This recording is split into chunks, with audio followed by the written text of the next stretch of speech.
there's a crisis looming.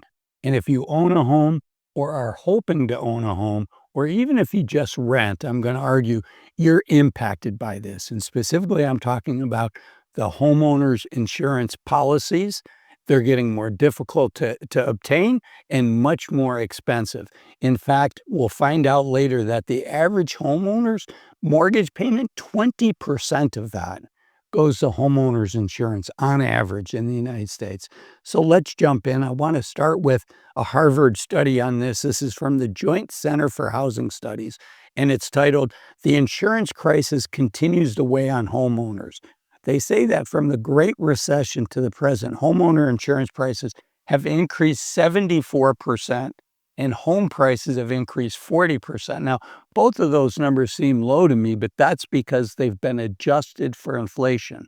So if they hadn't been adjusted for inflation, they'd be much, much higher than that.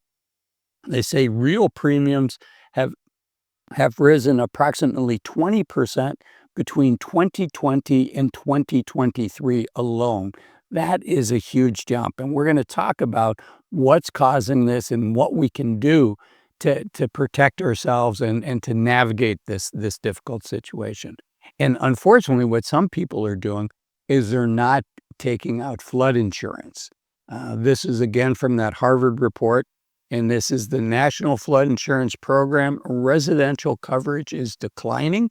Now, there are ways for some people to buy private flood insurance, but in general, you can see this federal program has gone from 5.4 million policies written to about 4.5 million. So there's about 1 million fewer policies.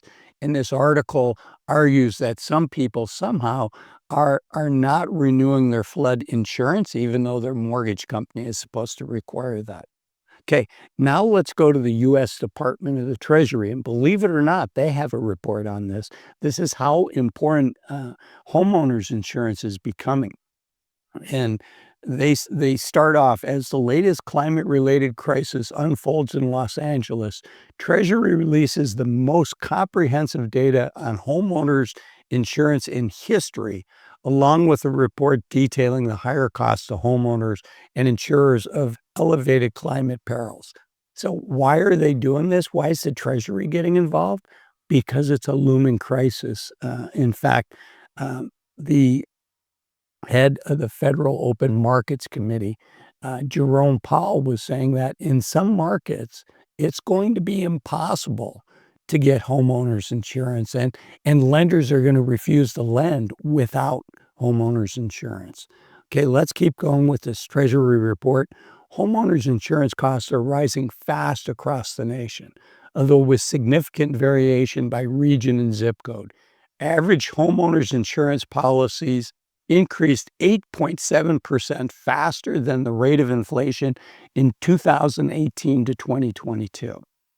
Okay, so what do we do, right? It's just a reality. There are expensive insurance claims, homeowner insurance claims, taking place at a higher level because homes are more expensive, in a more frequent level. It's not a political channel, but because natural disasters are occurring more frequently than in the past.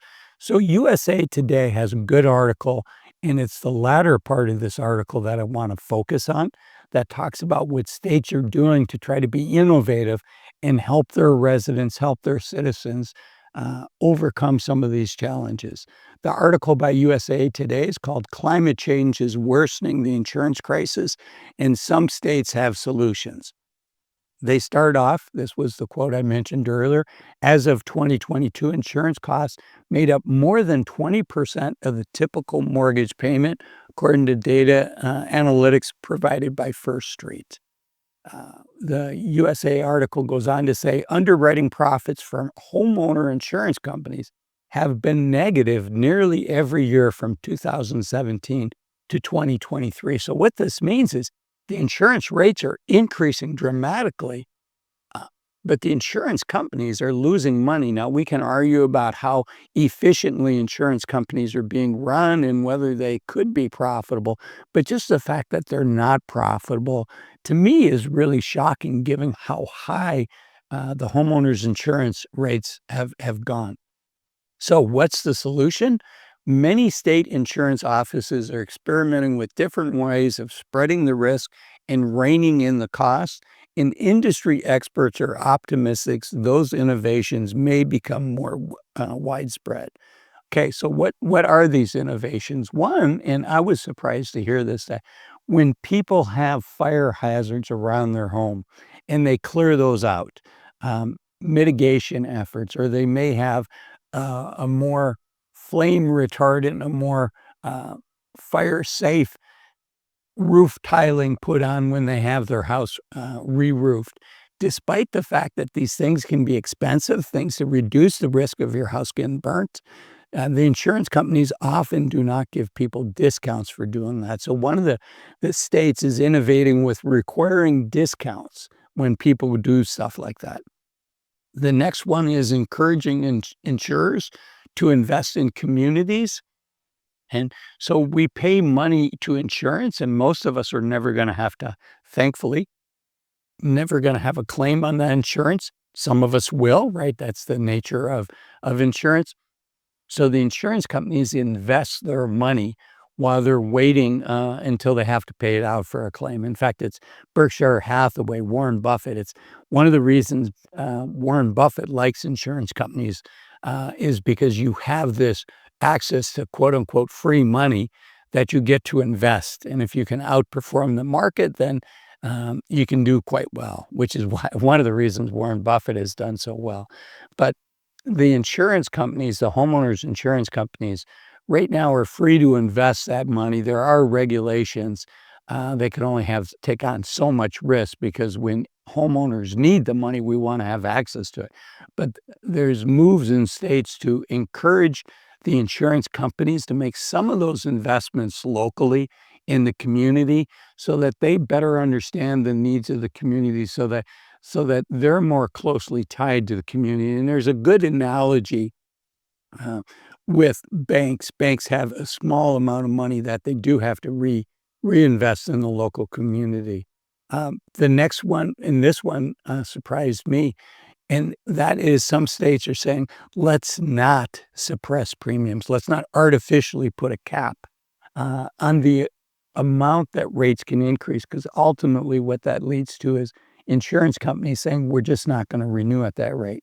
And the example they give here is a 2024 analysis published by the office of Democratic Governor Gavin Newsom. Noted that the average policy for a $300,000 home in California costs $1,405 a year, compared to more than double that in Texas and in Florida, $3,851 and $4,419 in Florida.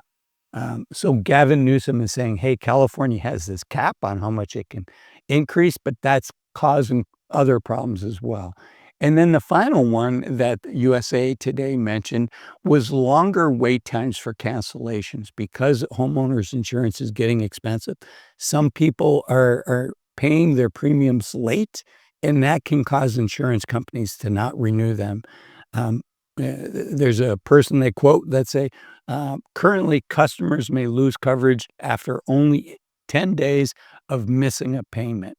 So it's a big problem. There's no immediate solution, but I'm glad that states are innovating. It's one of the reasons that insurance is at the state level and encourages more innovation. And if you'd like to watch more of my videos, the YouTube algorithm says this is the next video of mine specifically for you that you should watch next.